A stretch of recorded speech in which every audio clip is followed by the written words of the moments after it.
네, 자, 이 시각 이슈와 함께 또 시장에서 관심을 가질 만한 종목들 리뷰 함께 들어보도록 하죠. LNS홀딩스의 김선영 대표 자리하셨습니다. 안녕하세요. 네, 반갑습니다. 네, 자, 오늘 이슈 넘어가기 전에 오늘 또 단기 포트 한번 정리해보고 갈까요? 어떻습니까? 네, 일단 오늘 단기 포트 좀 짧게 세 종목 한꺼번에 설명드리면서 넘어가겠습니다. 일단 오늘 시장이 별로 좋지 않은데도 불구하고 KC텍과 디바이스 ENG가 좋은 모습 보여주고 있고요. 그리고 DR잼도 비교적 안정적인 자리를 차지하고 있기 때문에 정말 죄송하지만 이 종목 일주일만 좀 더 지켜보자라는 의견 드리면서 네. 짧게 마무리하겠습니다. 네, 자, 지금 세 종목 KC텍, DR잼 그리고 디바이스 ENG에 대해서 모두 다 좀 보유해보자라는 전략을 함께 주었습니다.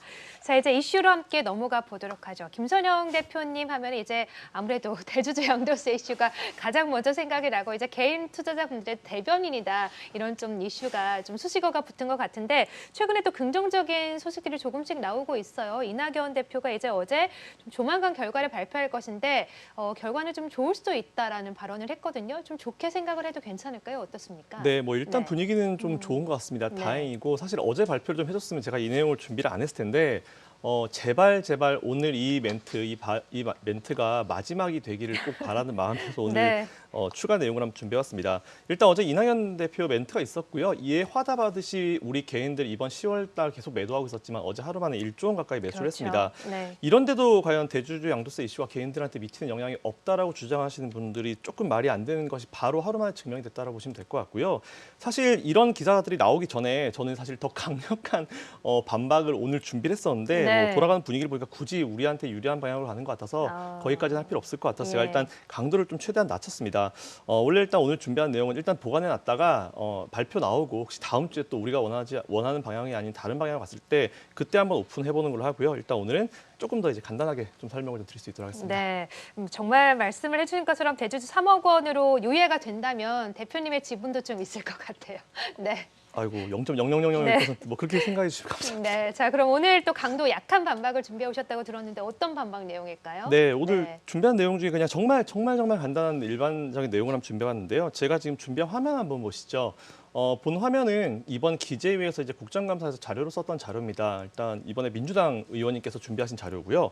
받은 내용은 예탁원으로부터 이제 받은 자료인데 잘 보시면 종목별 보유 금액이 3억 이상 차지한 주주 비중 합계가 뭐 241조 5,415억 정도 나온다. 이걸 과세 세로 따져 보면은 해당 주주는 뭐 9만 4천 명 정도 되고 그리고 뭐 전체 투자자에 비해서 0.36%다. 뭐 이렇게 얘기를 하셨어요. 근데 일단 보시면 아시겠지만 퍼센티지로 보면 얼마 안 되는 것처럼 보이시는데 3억 원 이하를 포함한 전체 금액의 57.8%라는 수치가 나옵니다. 약 말씀드리면은 상위 0.36%가 전체 60%를 가졌다라는 그런 뜻인데요. 근데 여기에는 뭐 대기업 회장님들, 이사님들 뭐 특수관계자 있어서 절대 나오지 않는 물량이 있으니 시장에 영향이 없을 것 같다라고 주장한 것이 그들의 주장인데 네. 사실 이 주장과 데이터는 조금 오류가 있다라고 좀 말씀을 드리고 싶습니다. 그래요? 어떤 오류일까요? 네. 이 딱 표를 보셨을 때 앵커님 이거에서 제일 중요한 포인트가 어떤 부분이라고 생각하세요? 보니까 지금 국정감사 자료 기준일이 작년 12월 말 기준인데 사실 이 개인 투자자분들이 시장에 들어온 거는 이제 코로나 팬데믹 사태 3월부터였잖아요. 이 기준을 좀 했으면 좋지 않았을까 이런 생각이 드네요. 네, 정확합니다. 이거 가지고 국정감사 자료를 썼다는 것 자체가 일단 좀 말이 안 된다 보고 있고요. 네. 개인들 투자자의 어떤 심리 상태를 보려면 당연히 올해 3월 팬데믹 이후에 개인 투자자가 들어왔고 그 이후에 밸런스를 맞춰서 이제 자료를 만든 게 맞는데 일단은 이번에 국정감사에서 경제부총리께서 1.5%라는 주장을 하신 것으로 이해돼요. 이거는 아마 제가 봤을 때는 최근 자료를 업데이트 하셔가지고 1.5%라는 말씀하셨고 원래 이 자료는 0.36%가 맞고요. 이번 새로 업데이트된 자료가 1.5%다라고 좀 주장하신 것 같습니다. 그렇게 따지고 보면은 개인들이 본격 진입하기 전 12월 31일 기준 숫자가 일부가 주장하는 대기업 회장님들 절대 안 넣을 것이다. 뭐 그런 물량. 그래서 이제 시장에 영향이 없을 것이다라는 주장이 맞을 가능성이 높습니다. 하지만 방금 앵커님 말씀하신 대로 3월 이후에 그 절대적인 수가 압도적으로 늘었죠. 그렇기 네. 때문에 퍼센티지 기준으로도 작년 12월 31일 기준 0.36%에서 이번에 경제부총리 말씀하신 1.5%면 약 4배가 넘습니다. 그렇기 때문에 그 사이에 금액도 어마어마하게 바뀌었을 것이고요. 이걸 아주 단순 계산하면 두 개 차이가 1.13%고 부동산에서 넘어온 개인 물량 자금이 굉장히 높을 가능성이 높다라고 여러분들이 자명하게 알고 계실 거예요. 당연히 변동성 클 수밖에 없는 특성들의 어떤 물량이다라고 보시면 될 것 같고 이들이 보유한 물량 합도 당연히 전체 60%는 가뿐히 넘어갈 거다라고 좀 보고 있습니다. 이 물량들이 최근까지 시장에 갈피를 못 잡다가 어제 멘트 딱 들어오고 나서 1조가 매수가 들어온 거 보면은 바로 이제 그 방향성을 좀 보여줬다라고 생각하고 있습니다. 네. 그리고 어떤 시청자님께서 이제 질문을 주셨는데 제가 방송에 나와서 괜히 여러분들께 공포감을 심어드린다 뭐 이런 말씀하셨습니다. 그러면서 자기가 본인께서 이제 10년 동안 주식을 해봤는데 연말에 이거 가지고 시장 흔들린 적 없었다 이렇게 말씀하셨는데 그래요? 네. 제가 그거에 대해서 조금 설명을 드리면은 지난번 예전에는 이제 외국인이나 기관들이 개인들의 물량을 받아줬죠. 그렇기 네. 때문에 별로 변동성이 없었던 겁니다. 근데 지금 아시겠지만 외국인 기관 다 팔고 있습니다. 개인만 오로지 매수하고 있었기 때문에 올해는 지난번과 좀 다른 케이스다라고 보시면 될 것 같고요. 네. 이것과 관련된 얘기, 뭐 12월달 코스닥 변동성 얘기는 제가 몇 개월 전에 이미 이제 주제 내용을 했던 부분이라 그 방송 한번 참고해 보시면 좋을 것 같다라는 말씀드리겠습니다. 네. 자, 아직 대주주 양도세 부분 또 아직은 또 확정이 안 됐지만 조만간 또 결과가 나온다고 하니까 어떻게 결과가 나오는지 좀 지켜볼 필요가 있을 것 같고 자, 그러면 이런 상황에서 만약에 또 안 될 경우도 있고 여러 가지 변수를 좀 체크를 해야 되지 않겠습니까? 만약에 또 예상대로 안 된다면 어떤 대응 전략이 필요한지 지난번에 이제 첫 번째 대응 전략 말씀해 주셨었잖아요. 오늘도 대응 전략 이어서 좀 말씀을 해주시죠. 네, 일단 저희 같은 분석가들은 원래 이제 모든 케이스를 다 두고 생각을 해야 됩니다. 지금 보면은 뭐 10억 유예가 정말 압도적인 가능성이 높다라는 느낌만 주고 있지만 발표가 되어 봐야 아는 부분이기 때문에 그렇죠. 저희는 일단 네. 최악의 경우를 한번 생각해서 설명 좀 드릴게요. 자, 일단 3억 유지 시 한번 어떻게 해야 되는지 설명을 드리겠습니다. 제가 준비한 이미지 한번 보시죠. 보시면은 두 가지 매도 포인트가 있는데요. 각각 다릅니다. 첫 번째 초록색은 혹시 종목당 10억이 넘으시는 분 중에 대주주 양도세에 대한 부분이 좀 불안하다 하시는 분들은 올해 12월 28일, 12월 30일이 폐장일이기 때문에 원래 이제 여러분들이 종목을 매도하시게 되면 결제 기준 플러스 2일이 넘어가야지 거기 주주명부에서 빠집니다. 그렇기 때문에 31일 날이 이제 목요일이고 30일이 폐장일이기 때문에 적어도 12월 28일 날 매도를 하셔야지 이제 양도세를 피하실 수 있다는 부분인데 사실 10억이 넘어가시는 분들은 이거에 대해서 그렇게 크게 연연하시지 않긴 하더라고요. 근데 이 부분 참고해 주시면 될 것 같고요.